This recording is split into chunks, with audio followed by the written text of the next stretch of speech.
One minute I was walking down the street and then all of a sudden I'm dressed up as fucking Freddie Mercury. He said I literally picked up the fire poker and started dancing around this poker. And I'm like, I didn't know I was gay. Why was it such a shock, Joanne? And it is one of them. If I didn't have that outlet, I don't know where I'd be now. My first panto, I did Aladdin. I was the genie, painted in gold paint. Horrendous. I was like, shit. I've got to play somebody straight. How am I going to do this? Even into adulthood, you've always got them voices in the back of your head going, you're not good enough. What are you doing? Why are you doing this? She is a person that I have created to be everything that I've always wanted to be. But I think I'm sort of the person that I'm becoming now, I'm sort of reclaiming it because I've dealt with everything that I was struggling with. She's now come to the surface like, here I am, bitch.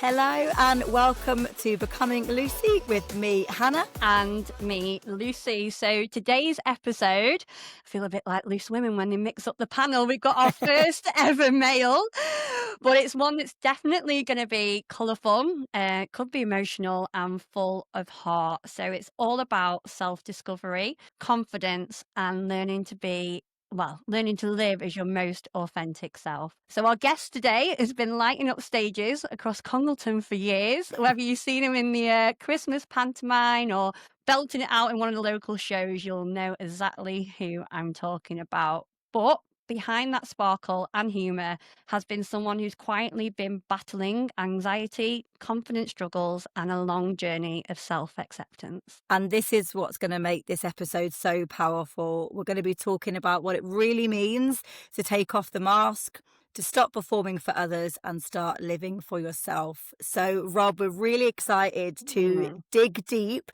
However, we do want to know, in this small town of Congleton, how you and Lucy know each other. Well, how do me and you know each other, Luce? So, it was actually quite funny because I had to text Lucy, like, how do we actually know each other? Like, we've known each other forever. And we actually know each other through my gorgeous cousin, don't we? Yes, we do. And obviously, Congleton is not the biggest place and everyone sort of knows anybody anyway. But I think as soon as we met, we just instantly clicked, didn't we? Yeah. And I was like, she's one of my people. Do you know what I mean? Like, you give off the most beautiful vibe. Oh. And yeah, I just love her. Aww. We always have a good laugh, and it's one of those ones where if you see each other. We saw each other doing the town hall not long ago, wasn't it? Like, I think it was a bingo event. Yeah. Yeah, I wasn't even going there. I don't even know how I ended up in there. One minute I was walking down the street and then all of a sudden I'm dressed up as fucking Freddie Mercury. Like, what the hell? How did that even happen? Can't take me anywhere, honestly. I might move to Congleton when things like that happen. Hey, I got a free bottle of gin. I'm not complaining. Oh, and I've watched you for years as well in obviously the shows and stuff. And my mum will literally say to anyone, and she's quite particular, the only reason she goes to the pantomime in Congleton is to watch you. Do you know? Stop it. She don't, no offense to any of the cast. Obviously, we know you're all friends and family. Let's go back to the beginning. So we'll start the podcast. Yeah. Let's crack on, shall we? So take us back, Rob, to little Rob, because I've been told by a certain hairdresser in town, not like I've been asking interviews for you, but obviously as the conversation goes, she remembers you at the age of 3 years old, which I can't believe there is that amount of age difference between us because she is the same age as me, but being this remarkable little character back then, coming into the hair salon, I think she said it was with your nan, and literally making everybody laugh from the minute you walked in and basically entertaining from day dot. So, I mean, what do you remember from that young age from then? Oh, so that obviously, like, I think when you're that small, you don't really remember much. But one thing that always sticks in my mind is my mum, she always tells the story, like to friends. If I take friends around to my parents, you're like, oh yeah, he was really outgoing as a child and whatever. And I never forget this story. So do you know, like them shops that you go to and they've got like the setup kitchens and the set up dining rooms and stuff like that. Mhm. She said when I was like 3 years old, Liberty X was playing over the thingy. Do you know that work? And Yeah. and she said I literally picked up the fire poker from the set up fireplace and started dancing around this poker. And I'm like, you didn't know I was gay? Why was it such a shock, Joanne? Do you know what I mean? And when I came out, she was like, no, you're not gay. It's just a phase. I'm like, no, mum, seriously. Like, come on, you're telling me this story now. So I think I've always been this outgoing character. And everyone that knows me knows that I've got the biggest mouth going and I can talk for England. But I think as I grew older as a child, Mm. then insecurities started coming in. I was a really chunky kid as well. So as you're going through school, all the stereotypes come in, all the, oh, well, you don't fit in. Mm. And then as I got older, it started to play on my mind Right. and it really started to affect me. Primary school wasn't so bad because I've tried my best to focus on the things that I was good at and try to ignore these other kids that were saying, oh, and I was always friends with girls, and the girls would always be like, oh, Rob, you're amazing, you're amazing. Then I went up to high school and everything just changed dramatically. Bullying really started. I was going through stuff at home. I was battling with myself in my own head about things. And then I sort of became like I went a bit in. Mm. Do you know what I mean? And I stopped showing my authentic self and I just became I became the Rob that everyone wanted to see and the Rob that everyone has always known, Yeah. Right. you Ta- know? Take us back when you were talking about your school years then, and as a 3-year-old, not remembering much, but what a great time to be alive when you can just literally dance around a fire poker Absolutely. to Liberty X. Absolutely. And then moving us through primary school, obviously fantastic to hear that you had a great positive experience and then moving through to high school. So tell us, like, what was the bullying like? What happened? Was it a case of every day you went into school, you just wanted to get out of there? Like, explain to us. Yeah. And it was literally that situation. I'd just go to school and I'd just say, right, just go, get it done. I remember some days pretending to be ill because I didn't want to go to school, because there were them, and it was always the same people. And I'd be walking down the corridor and then they'd be coming towards me and I'd literally just turn around and run off. If I was on my own, if I was with my group of friends, I'd be like, right, it's okay. I'm safe. I've got these people around me. But if I was on my own, absolutely not. Like it was all like just the usual stuff, name calling. And even though, like when people hear name calling, they go, oh, but actually it's the name calling and stuff like that. That's what affected me more than the physical stuff. Yeah. Yeah, You I get know, that. It's the voices in your head, isn't it? We repeat it. absolutely. And then when you're trying to be positive, that's all you can hear in your head. Yeah. What Is kind of what them things peop- were they saying, if you don't mind us asking? You know, Like, well, because I didn't actually officially come out until I was 17. But it was one of them. It wasn't really a surprise to anybody. And everybody knew. And everyone's like, oh, Rob, you're gay. And I'm like, no, I'm not. No, I'm not. Like, stop it. And I knew that I was. But that was a massive thing coming out as well. But we'll move on to that later. But like, you're a gay boy, you're fat, you're ugly, you're never going to make anything of yourself. All of the stereotypical things you hear when you talk about bullying. I remember once, and it was like always the older boys at school. And they literally cornered me into this corridor. And there was this one teacher and she literally saw it happening and she came down and she gave them like the biggest bollocking of their life. And she was always there. She was like one of my safe space people at school. And I'll tell you what, if it wasn't for her, I'd dread to think what they would have done. Do you know what I mean? It's just heartbreaking hearing this Yeah. story. And I think it hits deeper now that I've got a child. So I just can't imagine my daughter going into school and being treated the way that you were treated. And is it something that your family found devastating as well? Did you speak to them about it? Did they Oh, try yeah. and... Yeah. I mean, I speak to them to an extent, but a lot of the time I didn't want to speak about it because I just get upset.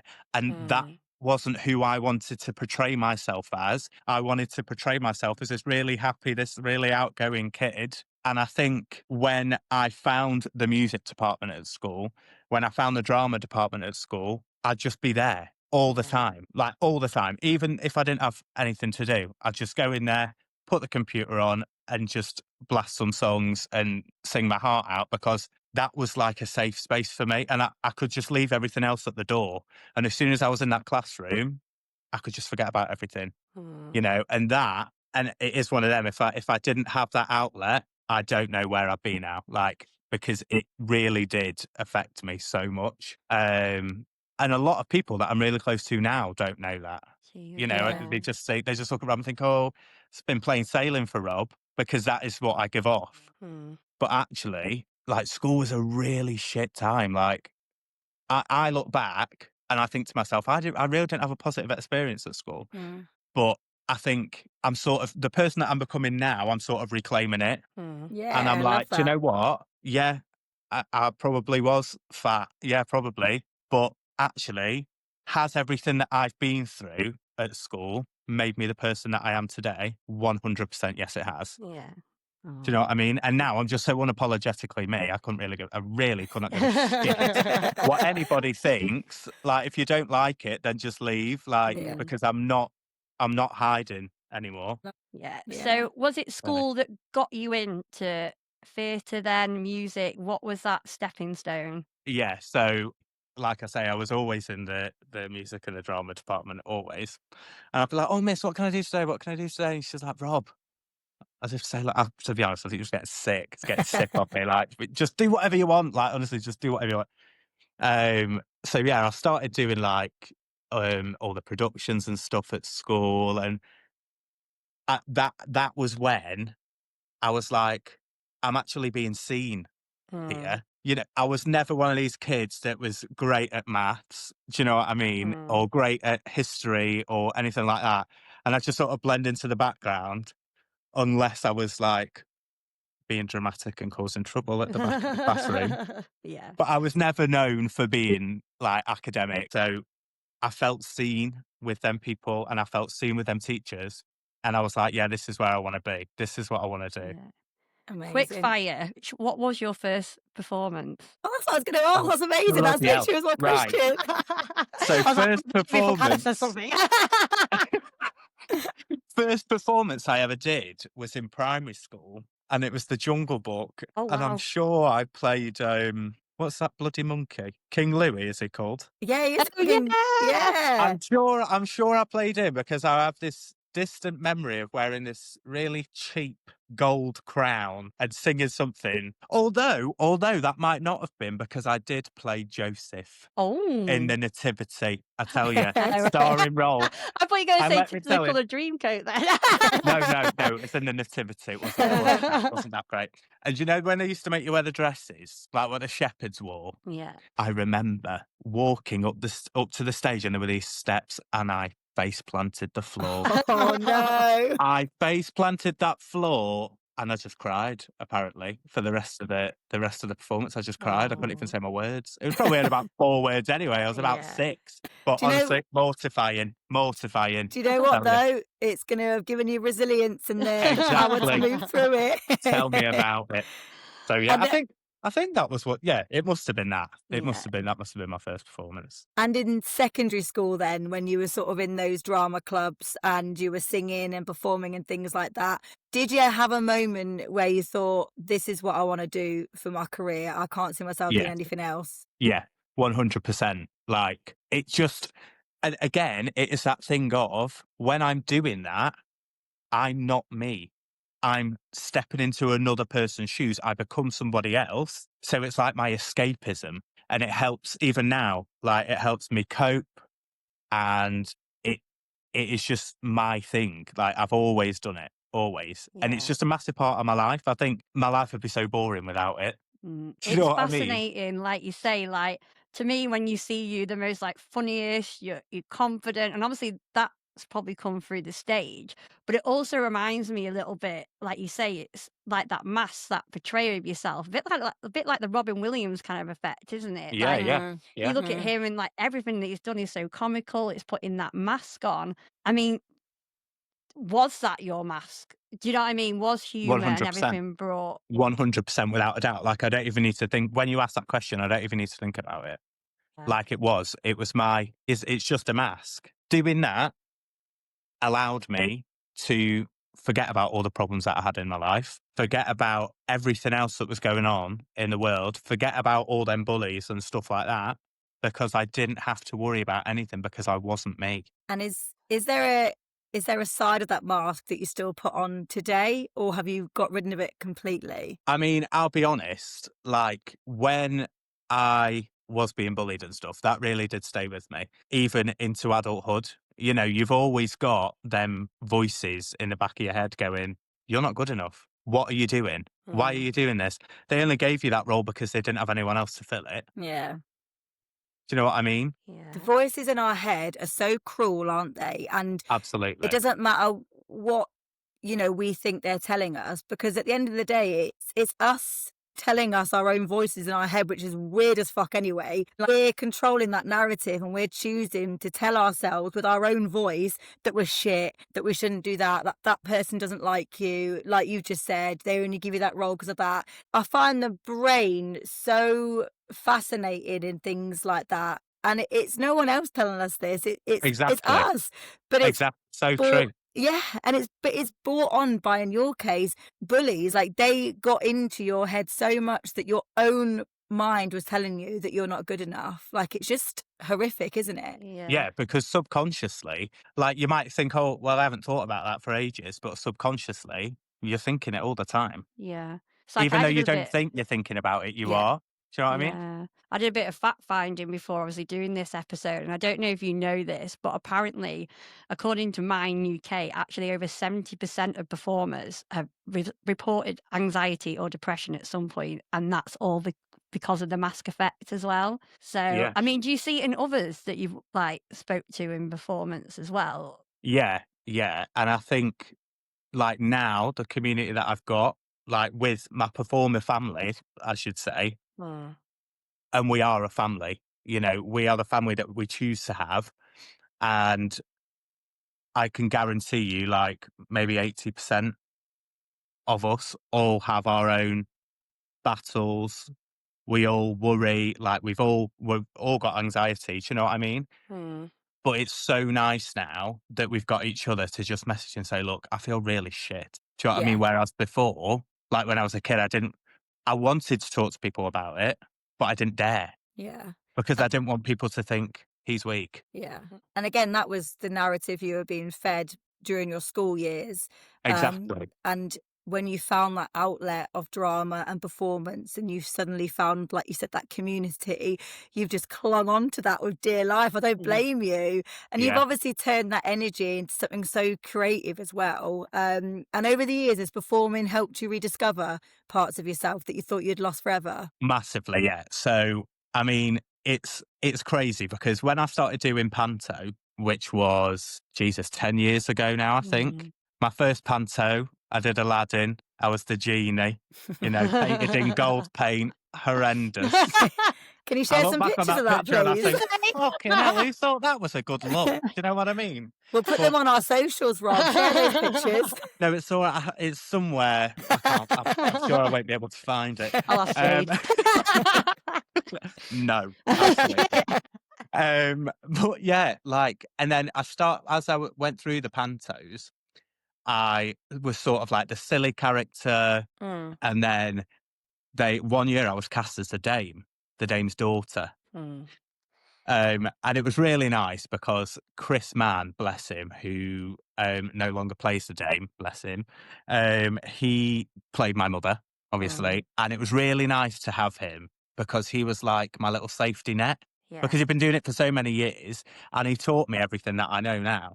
And then I've sort of made the dame my own. And then it sort of was like I've always been the dame in the pantos after that. And then I auditioned for Legally Blonde with CMT and I got Warner. So you've seen the movie. Yeah. I got Warner and I was like, shit, I've got to play somebody straight. How am I going to do this?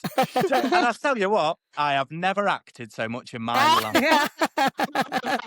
So I did that. And then loads of people came to see it and they were like, no, I didn't like it. I'm I'm like, what? And they were like, you play straight really well, but it really doesn't suit you. And I'm like, well, it shouldn't suit me, should it? Yeah. And that's You know? so funny because that's what you were pretending to be all those years ago Yeah. as well. Exactly. And now I'm like, I Yeah. don't want to do that. But Yeah. this is like a really big role. So am I going Yeah. to do it? Yeah, I'm going to do it. Yeah. But And honestly, funny I to was, hear that feedback that no one liked you being Yeah. straight. yeah, they were like, no, I didn't like it. It was really weird. It wasn't Rob. And I'm like, well, that's good then. Because I Yeah. wasn't playing Rob, Yeah. was I? Well, Yeah. what a Mission full accomplished. yeah, literally. And what a full circle moment, like Luce alluded Literally. to as well. Like, and if you could speak to your bullies like right now after sort of playing these roles and getting that feedback and obviously finding yourself, what the hell would you tell them? Feel free, you're allowed to swear. I mean, I don't even know what I'd say. I mean, do you know what? It was quite funny actually, because a couple of years ago, I saw one of them on a night out, Mm. and I thought, fucking him. That dickhead over there bullied me all the way through school. And I went up to him, and obviously I won't say names, and I was like, are you all right? And he was like, who the fuck are you? And I was like, I'm that little fat kid that you fucking bullied at school, you little prick. Look at me now. Look how amazing I am. And look at the state of you. Yeah. Do you know what I mean? Yes. But it was like, but honestly, I was a bit drunk. And then my friend rang me the next morning, and she was like, can you remember seeing so-and-so? And I was like, what? Please just tell me I didn't say anything. She was like, oh no, you said went- it. you went And I in. was like, well, good actually. Do you know what? I Yeah. don't care. Yeah. No. I remember doing that Um, as well outside Woolies to a lad when, and I got him to get down on his knees and apologise, and then I refused to take his apology. You played him. I love that. Love that. Do you know what though? Yeah. Like bullies are obviously cretins, and I think that they exist in every part of your life, you know, whether it's at school or whether it's peers or at work or within your family or within your friendship circle, like they're everywhere. Mm. And I just think that like when you go through something so bad like you have, to go on the other side and then see that person and have that confidence, whether you had a drink or not, that must have felt so powerful. And to come on here and talk about it as well, and also talk about your struggles and your anxiety and things like that, you know, it's widely much more spoken about now, and we advocate that, and so does millions of people. But for you as a male, you know, to come on here and openly talk about that as well, it's just so powerful, and we're so grateful that you are here telling us your journey, because I really do feel like it's going to help a lot of people that might be going through something like that or have been through it. So yeah, it's amazing. So thank you for sharing. Yeah, no, I mean, I went on this meditation. Mm. I did a retreat with this amazing lady called Dawn. And it was in the woods, and it was really nice. And it's something that I reflect on quite a lot.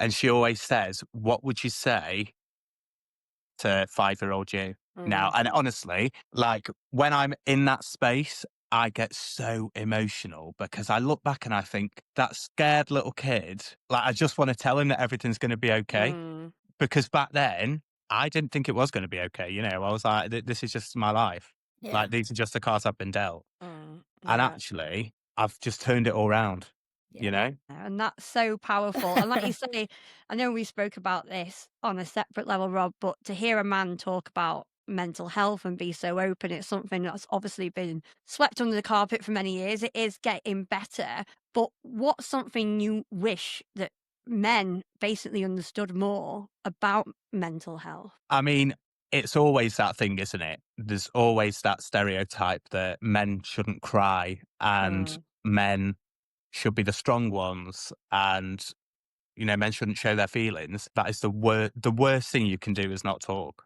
Mm. You know, and I'm sitting here now, this big bubbly character again. But don't get me wrong, I have days in the morning when I wake up and I think, fucking, I feel shit today. Like I feel really, really shit. But the first thing I will do is pick up my phone and I will ring my best friend Nuala and say, look, mate, I'm having a really shit day today. I just need a bit of support, and she is there. Yeah. Amazing. Talking is the most powerful thing you can do, Yeah. honestly. And I know everybody says it when they talk about men's mental health and stuff, but it is so true. But I think what you highlight there is talking. It's not texting. It's not voice noting. It's actually picking up the phone and having a proper conversation. Yeah. Which Yeah. Yeah. outlet. Yeah. And do you know what? Is, It speaks 1,000 words now. When you text someone and go, are you okay? And they'll go, yeah, I'm all right. Mm. yeah. if I ever text a friend and say, "Are you okay?" and they say, "Yeah, I'm all right," the first thing I do is ring them. "What's up?" Mm. Yeah. "Nothing." "Well, there is. Yeah. So don't lie to me because I know something's up. Talk to me." Well, what an And I'm a amazing massive friend to advocate for that. have I to am an do advocate that. for that now, but it's because I've been through it Yeah. Well, and I you're know what it feels like. It's so much easier to text and say, "Yeah, I'm all right." Yeah. Mm. And I remember watching a documentary actually that Roman Kemp did about one of his friends that committed suicide, and he said that same thing. He said something along the lines of that sort of text, and now if he gets a response like that, he'll keep trying and he'll push a couple of times with his friends because he doesn't want to have another friend that goes through suicide because obviously of mental health. And I remembered him talking about that. I've obviously said it in, not word for word, but that's kind of what he was talking about. And I remember thinking that's such a positive step for him to do and come out with and talk about. And I hope that ripple effect has been heard by a lot of people. And you just obviously Yeah. saying something similar is amazing, because in our busy life, it's so easy just to kind of quickly check in with someone and kind of hope that they're just going to say they're okay because you want to move on to the next thing, and not Yeah. because you're a horrible friend, just because everyone is just so overstimulated and overwhelmed with life and everyone's got their own pathways and you're trying to do everything and be this amazing friend, and it's easier to have that text, but it's kind of actually, no, let's pick up the phone, like you said, let's talk to someone and let's make sure we're getting everything out of them so they can feel that support. Yeah. But I mean, and that's the other side of it, isn't it? It's really hard to find that balance of being there for other people, but not forgetting about yourself. Yeah. Mm. You Yeah. know, because if you're taking on everyone else's issues and stuff and you're not looking after yourself, then you feel like you're drowning. I've done that as well. And I'm like, this is all too much. I can't cope. Yeah. Yeah. So it really is important to find that balance and just be that amazing friend that you can be, but you're also being an amazing friend if you say, "Look, mate, I'm really struggling myself." But there is that other way of I'm struggling, you're struggling. Yeah, Mm. exactly. And I Let's meet think up, let's go for a coffee. I tell you what, I spend half my fucking life in coffee shops. I went to Starbucks before. I've got like 2,000 stars. I'm like, how the hell have I done that? But no, I am a massive advocate for anyone. Like, if they're feeling shit, everyone knows. Just message me. I'm there. Yeah. You know. And what other coping mechanisms and tools can you pull out of that toolbox apart from calling your friend, who sounds amazing? And I hope is one of your girls that had your back in school. Oh, she was. She oh, still is. yeah. She still is now. Honestly, it's like, Perfect. if anyone starts on you, I swear to God. But yeah, what other things do you do? What makes you feel lighter on those harder days? So I know this is going to sound crazy, but like with me saying I wasn't academic at all, but I've really got into reading lately. Oh. Like, I've never been a reader ever. Now I've got a Kindle. Who even is this guy? I don't even recognize him. But again, it's that thing where you can open a book and you don't, because you're reading, you don't think about anything Yeah. else. And you're not Yeah. distracted when you're on your phone and someone else is messaging Yeah, and you that is or a another massive reel. thing as well. Like having timeouts from your phone. Yeah. Like it sounds like a child, doesn't it? But it is really important. Like if I'm having a crap day, I will just put my phone on Do Not Disturb. Yeah. But text Yeah. people and say, "Look, I'm having a really shit day. Just to let you know, I'm just having some me time. Going out and getting fresh air.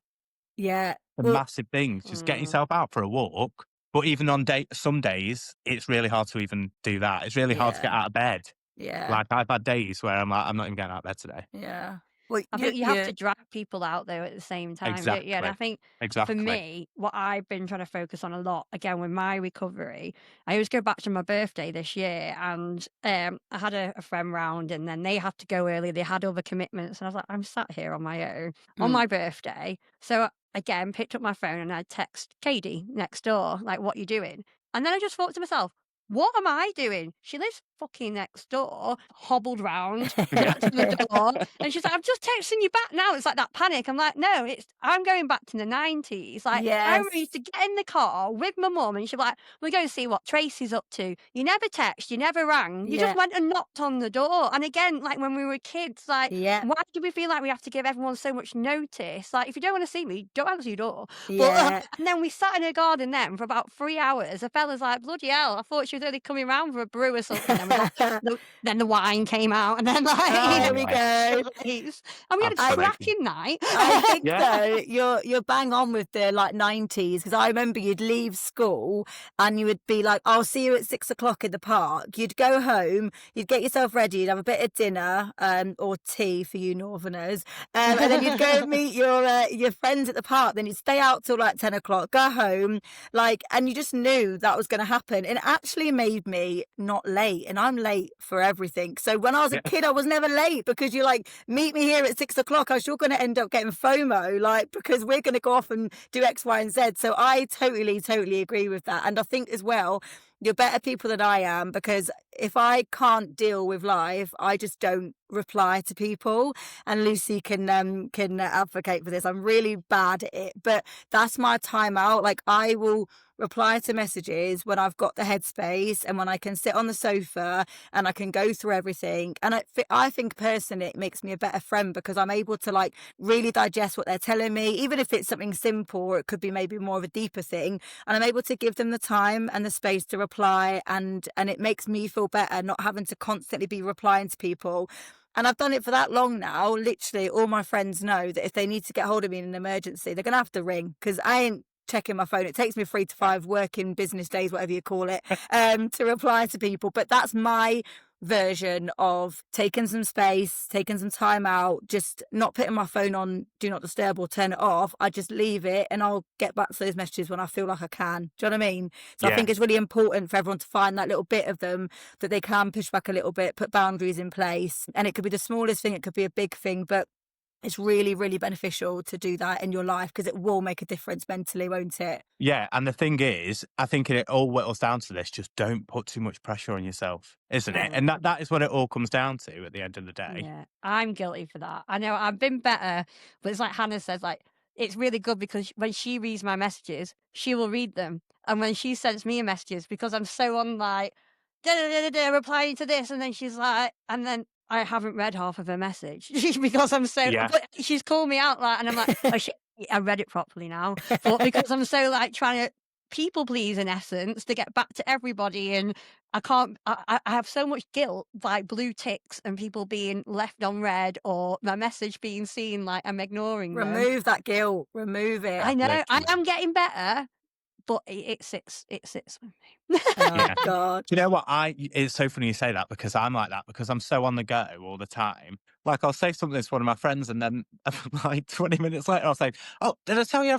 Have I told you?" Well, and she's like, "Rob, you told me that 20 minutes ago." And I'm like, "Yeah, but I can't remember who I told and who I haven't." Do you know what I mean? I'm like, I just need to make sure I've told you this. I think that's our brains though, innit? And I think like I said earlier, we're all overstimulated and overwhelmed, and our brains cope with different things at different times. And I think that I'm a quite a chaotic person. So that little element of like protecting my own headspace from like a technology point of view and from messages point of view just allows my brain to slow down just a tiny little bit. Do you know what I mean? Which is really, really beneficial, I think. But I would like to talk about another chaotic part, and that is Bobbi, because I assume Bobbi is this wild, colourful character that we're really excited to hear about. So can you tell us, Rob, how does Bobbi differ from Rob, and tell us all about her? So bloody hell, Bobbi was just this little idea that's been fizzing in the back of my mind for years, probably, I dare say. And now I'm like, flipping heck, I wasn't expecting this, you know. And again, she is everything that Rob wants to be, you know. And I do, and people will be like, "Oh my God, what a weirdo!" Like, it's like Split. Do you know what I mean? Because I'm talking about this other person, but again, she is a character. She is a person that I have created to be everything that I've always wanted to be. Like, she's outspoken, of course, as is every drag queen. She's just everything. And it's crazy when I talk about her and I say to like my friends, and you know, I feel like she's always been in there. But because I've had things that I've had to deal with, my mental health, my anxiety really dropped maybe 12 months ago. Right, really? Yeah. I was at the doctor's. I was like, I'm really not okay. You know, I was put on medication. I was having therapy. And I think because I've dealt with everything that I was struggling with, she's now come to the surface like, here I am, bitch. Yeah. You know what I Yeah. mean? Let me out of here because I am ready to be seen. Yeah, it's funny because again, like drag has been a form of self-expression for empowerment for years, and Oh, actually yeah. research, as you've just said about yourself, shows that performing in drag can improve your confidence, self-esteem, and your mental health. So 12 months ago, you were obviously struggling with anxiety. Was Bobby still there before then? When did you go, right, fuck this? Do you know what I mean? Bobby's coming out. I went, right, fuck this about 2 months ago, right? And now my back bedroom is no longer my spare room. It is just this absolute chaotic, organised Yeah. chaotic Yeah. room. She literally, in it, this is no word of a lie, right? I just lay there on the sofa. I can't even remember what I was watching. And I was just like, I'm doing it. I'm just going to do it. Mm. And I was sitting here on my own, nice little matcha latte, you know, on the go. I tell you what, that's fucking great stuff. That have you tried it? Yeah. Brilliant. And I was just like, I'm just going to do it. I'm just going to do it. And if I don't do it now, I won't end up doing it. So I started planning stuff, writing things down.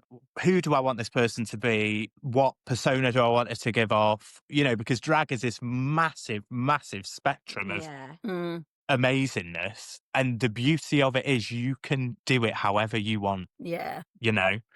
And I was just like, right, I need to do something about this. And then I thought, put it on social media. Mm. And the reason I did that was because I thought as soon as it's out there, Yeah, you can't go there's back. no backing out.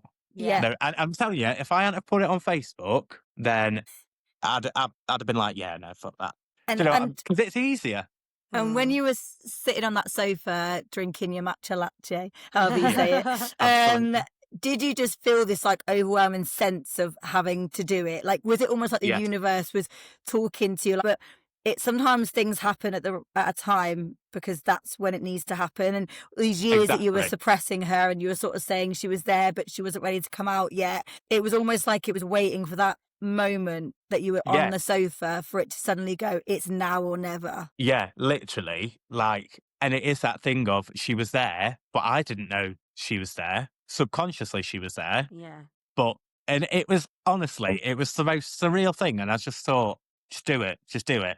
So I put that post on and I was like, right, it's happening. And my mum's like, why have you not done this before? Mm. And I'm like, what? And she's like, honestly, what the hell have you been doing for like 26 years of your life? Why are you only doing this now? I was like, I don't know, but I'm doing it. The Mm. universe has doing it. told I me, don't know. Mum, it's I the have got time. Yeah, I have got no idea what I'm doing, but Yeah. I'm going to do it That's anyway. the best way. You can't go back. You can only go forward. So let's not talk Exactly, about that. exactly. And I was talking to another local drag queen, and he said the same thing. What? I'm really surprised you've not done this before. Yeah. And I'm like, well, why didn't you say? And she's like, because it wasn't my place to say. You clearly Yeah. weren't ready, but now it's the time. Let's do it. And I'm just Yeah. like, And what's the Sorry, reaction go on. been? We're like, oh, what's the reaction calm been down, though? guys, I calm know.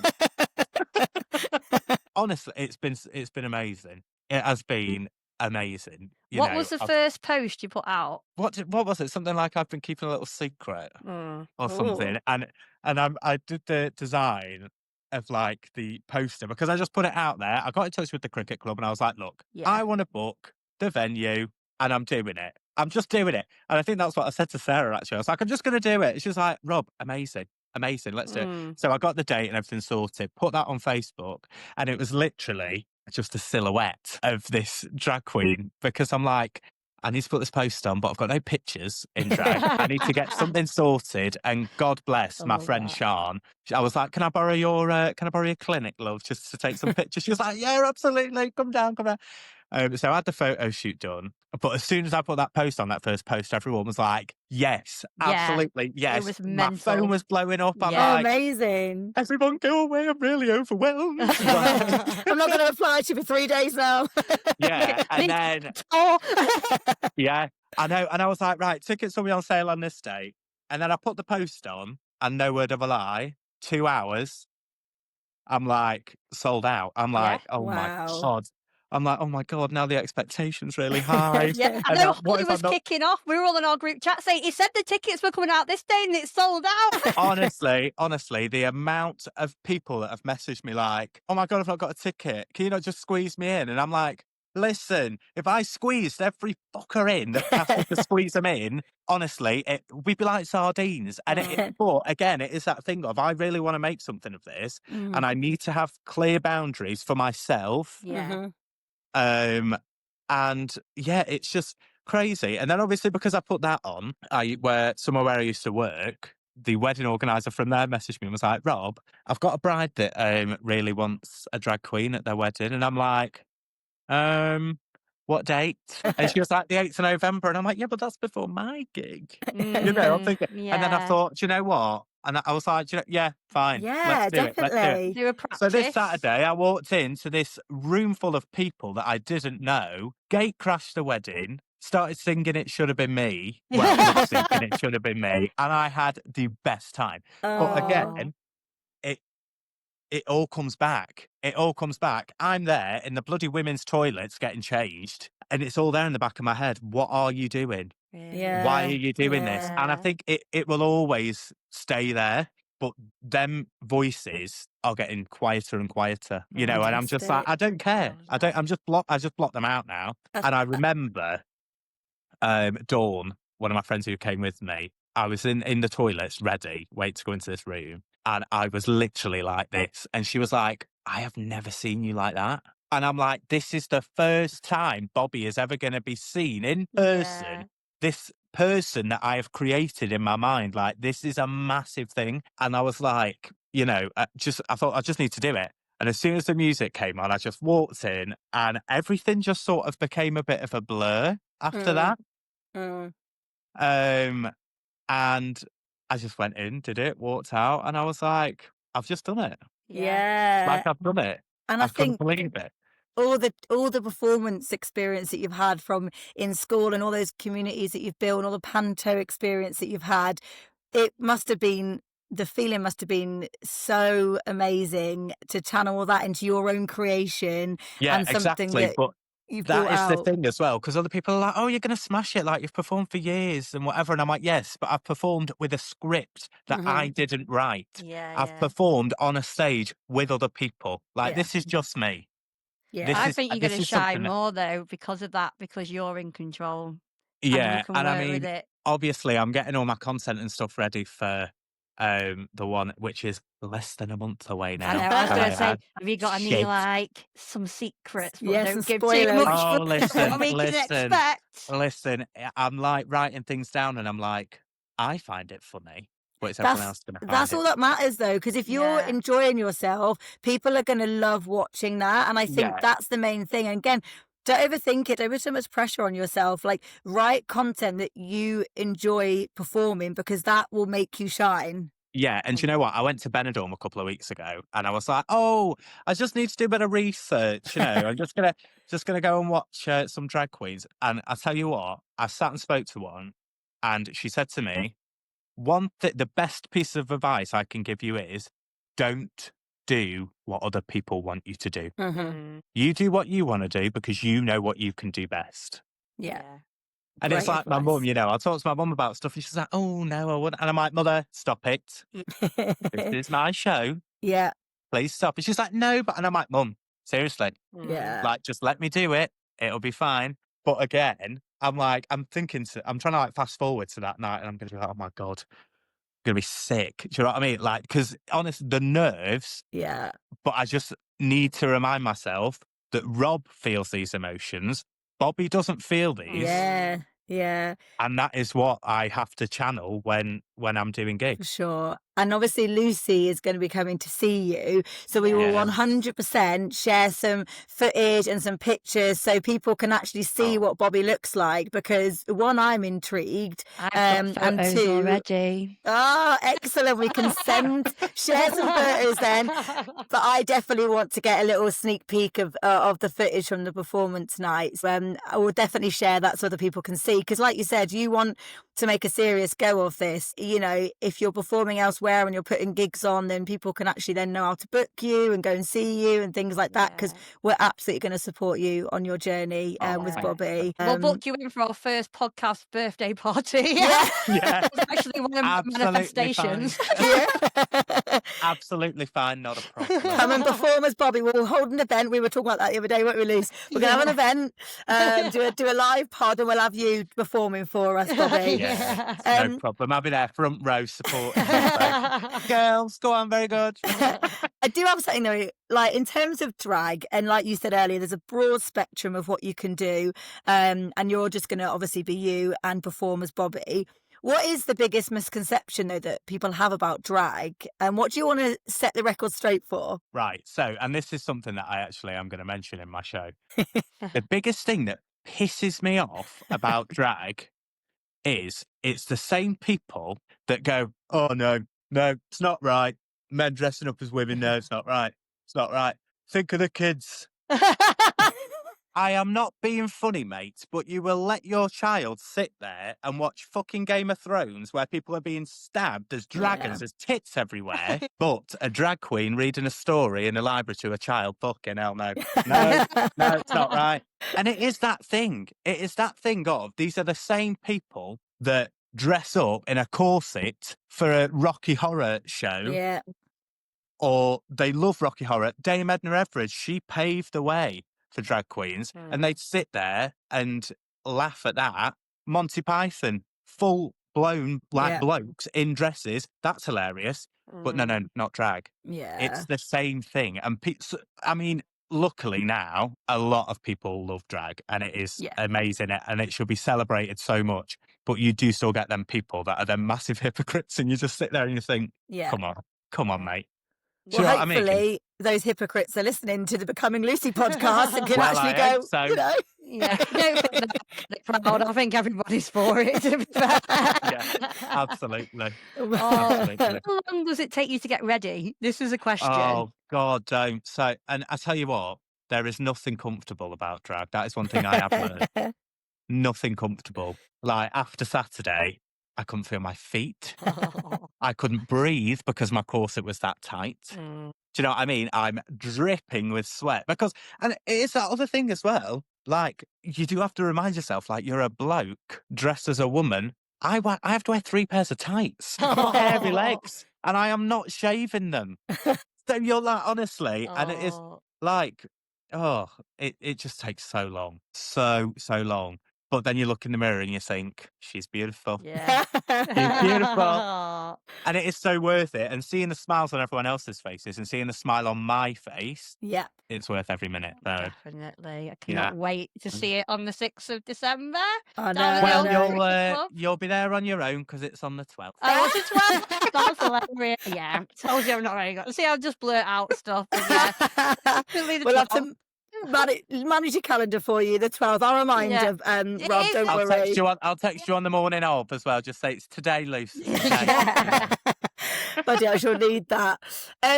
Rob, as we're thinking back over the last few years and everything we've spoken about today, is there one thing that you're really pleased with yourself that you've overcome, or that you can kind of reflect upon and go, do you know what? I've overcome that barrier and I am so happy with myself for that. Is there a standout moment that you can think of that's put you in that sort of emotional state? I think riding the waves of mental health. When I was in that really dark place, I was like, I'm not me. I didn't recognize myself. Even on pictures, I'd be like, who is that? Like, I don't even know who that guy is. But learning to ride the waves and understanding that not every day is going to be perfect. You are going to have shit days, but tomorrow's a new day. I think understanding that was a really pivotal moment for me in life, and understanding that it's all right. You know, it's okay to pull your mask down. It's okay to be vulnerable. Like the reason I'm doing this, I vowed to myself when I got myself out of that really shitty place, I vowed to myself that I was willing to be more vulnerable. Amazing. which is the reason why I've done this, you know. Oh, no, I Um, love that. I But reached yeah. out to Rob even a few weeks ago. I was like, "Do we do it after the drag show?" And then he put this post up, which I showed to Hannah, and I was like, "That couldn't be any more like what we want. who he's becoming." So I was like, "I want him on Yeah. that." I was Yeah. like, "Move again at the gym, Yeah. moving stuff about." Seems to be my office at the moment. I think though, like, I agree. And when we were talking about you and we were saying about after or before, I definitely agree it should be before, because Yeah. we're getting to see you as Rob, like you said, being vulnerable. We're learning about Bobby. We're learning about you and how you've overcome everything. And now in a few weeks' time, we can sort of almost like check back in and be like, so how the fuck was that performance? And it'll be so nice to see like the full circle version of it. So I Yeah. think it's perfect timing for us to be able to talk to you now and then sort of check back in a few weeks or months. So I think it's brilliant, and we're super grateful that you are being vulnerable and coming on this podcast, because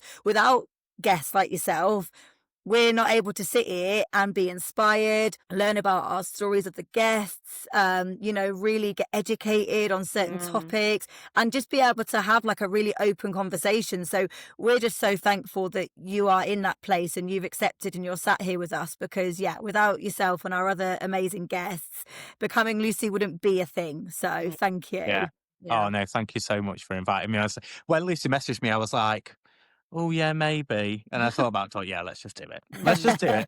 Let's do it. Yeah. So yeah, no, And thank you. no, our pleasure. It's not over yet. I'm off. I mean, again, we've mentioned a few names. If there's anyone you can thank who's helped you to become who you are today, who would it be and why? I mean, my family. Mm. My family have been so accepting of who I am as a person, who I've become, and who I'm becoming now. You know, because I was, especially like when I was talking about Bobby, I was like, oh, they aren't going to like this. They're really not going to like this. And all of them were like, absolutely, yeah, 100%.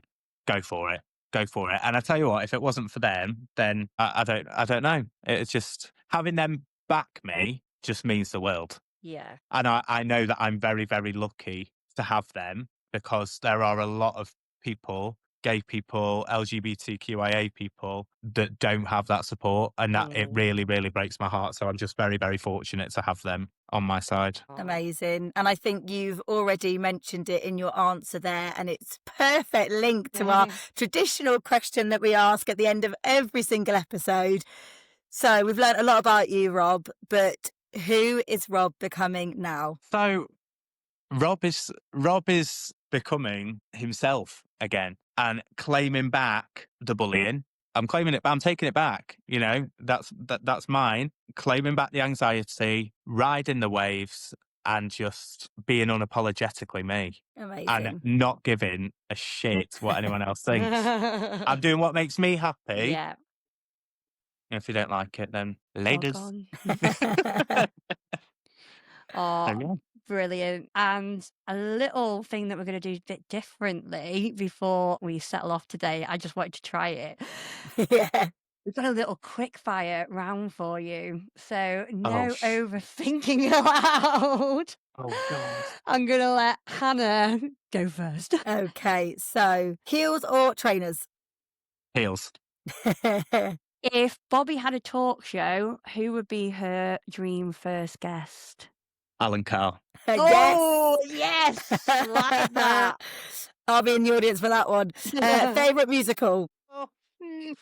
I don't know. Shit. I don't know. You can't ask me that. Oh, God. Go with Joe's Chicago. spin technical dream colour thing that No. Lucy said earlier. Chicago. Go. Chicago. Go. Good one. Quick fire. Go-to song to perform in drag. Maybe This Time by Liza Minnelli. Signature cocktail for Bobby? Cosmopolitan. Biggest diva inspiration. Oh, God. Tina Alan Turner. Carr. Yeah, Alan Carr. Admin. One word to describe Bobby. Flawless. Kit. I like it. I like Oh, I like that last one. I hope so now. it. The expectations are up there. I know, I've just said it. Oh, no, but Rob, thank you so much, obviously, for coming on today. We literally roll through all the emotions and obviously your story and how you've become so, and giving people permission to be themselves and show up as they are and to talk about what's going on, obviously, behind the smile there. Yeah, and it's a reminder that confidence doesn't come from pretending. It definitely comes from being seen, as you've alluded to throughout this episode, and being seen for exactly who you are. So we are very proud of you and can't wait to see the journey that Bobbi's going to go on. Yeah, Oh, and I neither can't can I, wait to see the blimey. show. I know On the it's going to be a 12th. roller coaster. The On the 12th. 12th. Get me some front row tickets. Oh, No, thank you so much, and good luck for the show. Can't wait to hear all about it from Lucy. We'll share pics of you as Bobbi so our listeners can see you. And thanks so much. that's it from us. Have a lovely rest of your day, everyone. yeah. Oh, and thank you. No, pleasure. And again, for anyone's listening, if you love this episode, make sure to, sign up to Spotify and Apple so you can hear the next one rolling in. And again, any little review would just help it get pushed out and obviously shared to others. So, yeah, that's a bye from me. Bye from me. Go on, Rob. Bye. Thanks, everyone. Yeah. Bye.